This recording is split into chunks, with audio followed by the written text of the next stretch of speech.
Subscribe to our YouTube channel and press the bell icon to get the latest updates.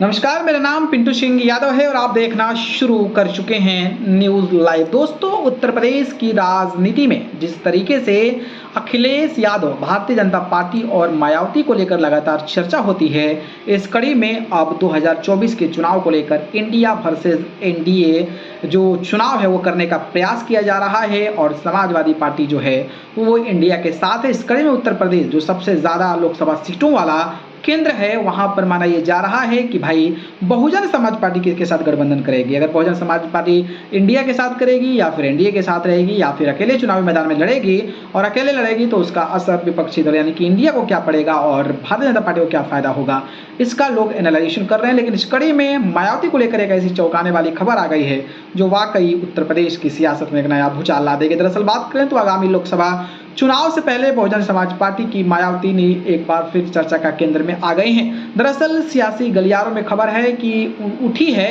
कि India गठबंधन में शामिल होने के लिए बसपा चीफ यानी कि मायावती की समाजवादी पार्टी के वरिष्ठ नेता राम गोपाल यादव से बात हुई है, जबकि इस संबंध में उन्होंने कांग्रेस नेता प्रियंका गांधी से मुलाकात भी की है। इस खबर के आने के बाद सियासी माहौल गर्म हो गया है, जिसके बाद बुधवार को मायावती ने सार्वजनिक तौर पर इसका खंडन कर दिया है। उन्होंने ट्विटर पर लिखा कि मायावती ने कहा कि सपा नेता रामगोपाल यादव के हवाले से बसपा के इंडिया गठबंधन में शामिल होने की बात एक न्यूज चैनल पर प्रसारित की जा रही है जो पूरी तरह से बेबुनियाद है और ये पूरी की पूरी फेक न्यूज है। उन्होंने मीडिया की कार्यशैली पर हमला बोलते हुए ऐसी मनगढ़ंत कहानी यानी खबरों से मीडिया अपनी इमेज खराब करने पर क्यों तुला हुआ है, तो वहीं उन्होंने आशंका जताते हुए ये भी कहा कि कहीं ये सब किसी एजेंडे के तहत तो नहीं हो रहा है। उन्होंने आगे कहा कि ऐसी खबरें का सपा और उनके नेता खंडन नहीं किया है, जिसका मतलब यह है कि उस पार्टी की हालात यूपी में बदहाल है। बकौल मायावती ऐसी फेक खबरों से पार्टी के लोगों को सावधान